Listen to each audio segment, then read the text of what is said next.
evening, ladies and gentlemen. Welcome back to the 18th Annual Banquet.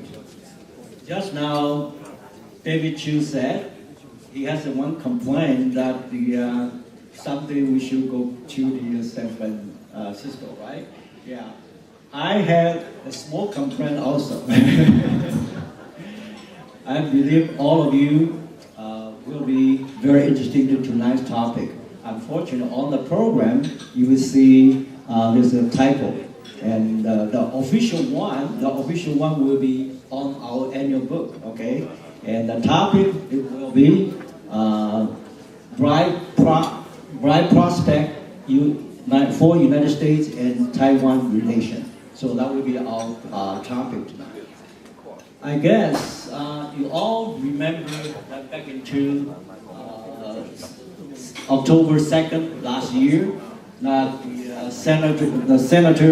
the Secretary of the Homeland Security, Janet Napolitano, she announced that Taiwan became the 37th visa waiver program.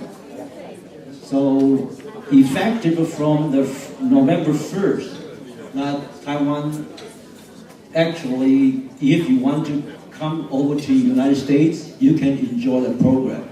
And inside the program, if you look very detailed, they tell you that you have to meet three requirements. First, you have to declare that your birthplace is Taiwan. And second, your nationality is Taiwan. The third is your residence is Taiwan. So I guess this is all exciting news to the group of the community in the Bay Area. But there's also some confusion because some community members they question, hey, what's going on for people, holding Republic of China's all-season passport without all qualifying?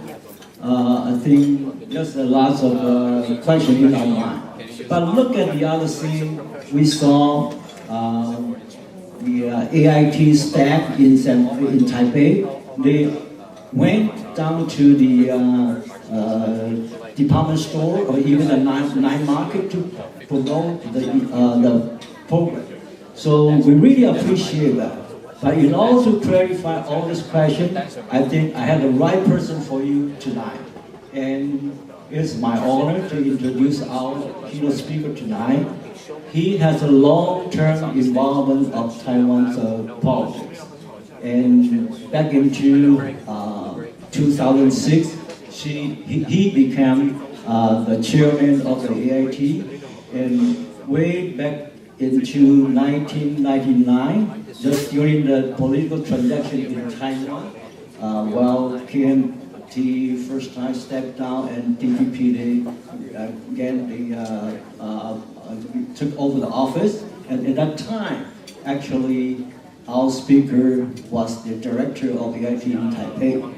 And 2 years before that, in 1997 and 1999, he actually served as the Consul General in Shanghai. And then between 2001 and 2004, he actually served as the US Ambassador in Vietnam. And since 2005 to now, he is the director of the East-West Seminar in Hawaii. So with all this outstanding career, he actually graduated at the same year I entered to college. That was back into 1967. I entered college, but he graduated at the time. And in middle of the 1970, he had a chance to study in Taichung in the language school. So he first grew up in New York, so he's very familiar with the public transportation. So he has no problem to take the BART from the airport over here. Unfortunately, I don't get him the chance to do that. And he is very gifted in language. He speaks Spanish, he speaks Mandarin, he speaks Vietnamese. And tonight, he's going to speak in Vietnamese, right?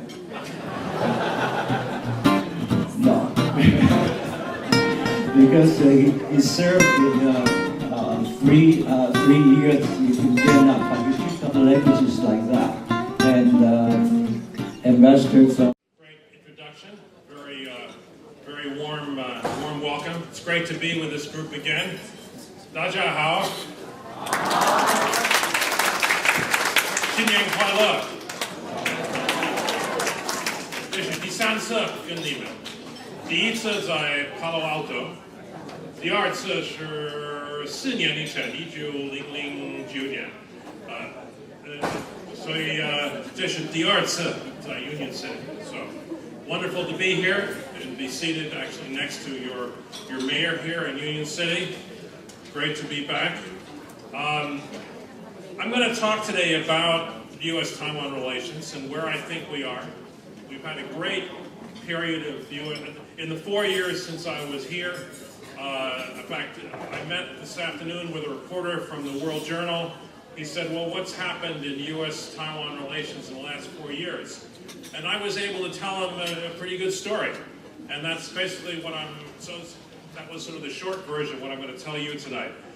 But you know, as I was thinking about this subject for our talk tonight, it seemed to me that it would be useful to think back, where did we come from 1979?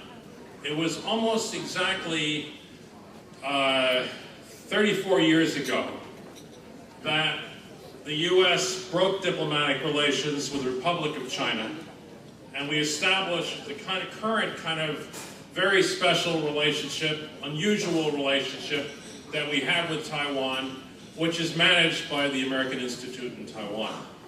And if we look back, you will see that we've really, really come a long ways.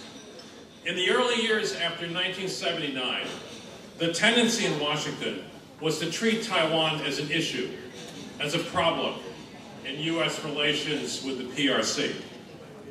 Rather, we didn't treat Taiwan so much as a relationship that we had with with an important place called Taiwan. Frankly, I think many officials at that time in the White House, many in the State Department, they never imagined that in 2012 we would still be talking about US-Taiwan relations. They certainly never imagined that the Taiwan of 2012 would be the vibrant place it is, the successful place it is, and that our bilateral relationship would be as important as it is. So, and that tendency to treat Taiwan as an issue rather than as a relationship, frankly, persisted for quite a few years. The Obama administration, building on good work starting in the Bush administration, has really, I think, deserves credit for working hard to treat relations with Taiwan seriously. Treat it on its own merits. We don't spend a lot of time worrying about this cross-strait relations between Beijing and Taipei or these things. You know, we follow that stuff. But frankly, what we're worried about is getting visa waiver going.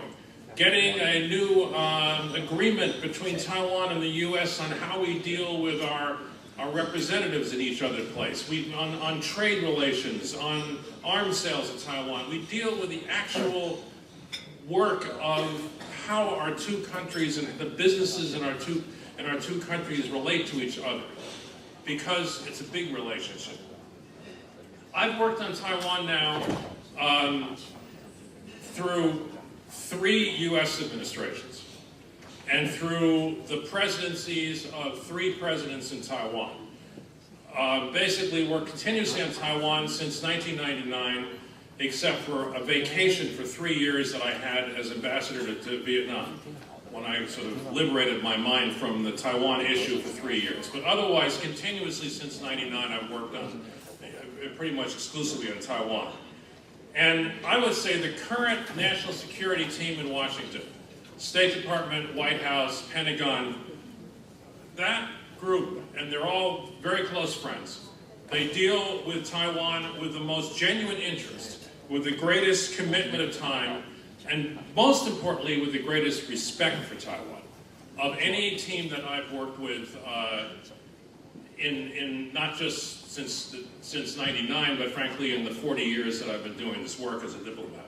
And I give a lot of credit for that, actually, to our current Assistant Secretary for East Asian and Pacific Affairs, Kurt Campbell. He is a true friend of Taiwan, and he deserves a lot of credit for his leadership in this relationship.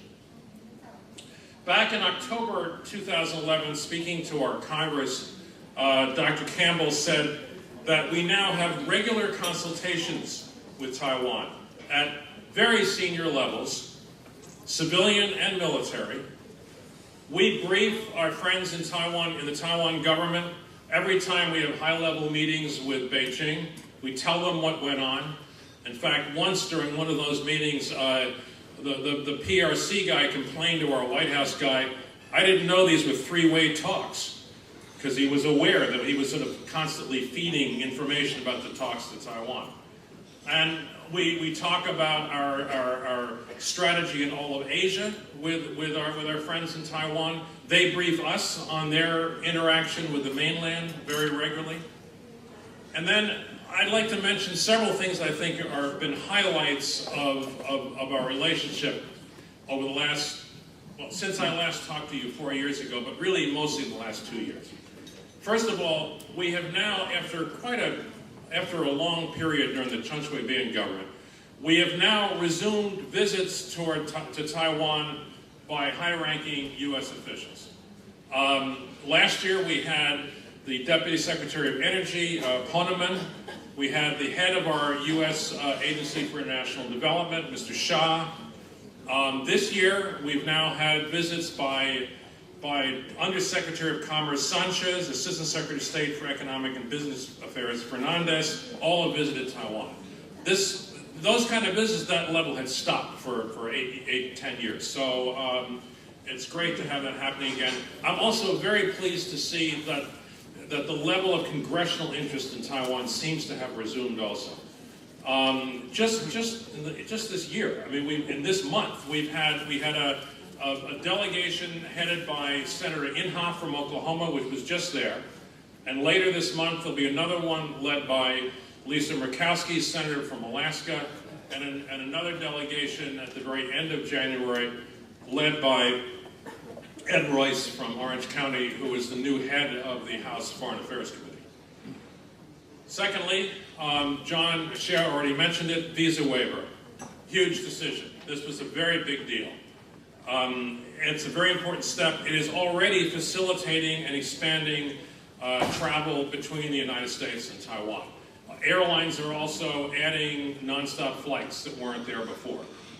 In Hawaii, where we spend a lot of our time, in Hawaii, Hawaiian Airlines has already announced nonstop flights are going to start, I think, in a couple of months between Honolulu and Taipei. The visa waiver not only helps bring visitors from Taiwan to the United States, also for Americans going to Taiwan, now we get an automatic visa on entry, or an automatic entry for 90 days, whereas in the past it was for 30 days. So that's also an improvement. This was a big deal, and it took a lot of work of people on both sides. And to be eligible for a visa waiver, Taiwan had to do a lot, including, frankly, cleaning up problems with the security of the Taiwan passport, which now is totally satisfactory, but in the past really was not as secure a document as it could have been. Third, I will mention military relationship, very strong, stronger than ever. And I always like to point out our military relationship is so much more than arms sales. It includes intelligence sharing, training, needs assessments we do of what Taiwan needs, advice we provide. We have institutionalized layer upon layer of interaction of our senior leaders, our war fighters, our military planners. In the past year, personally, I participated in more military-related interactions than I can count. Meetings, planning sessions, tape sessions.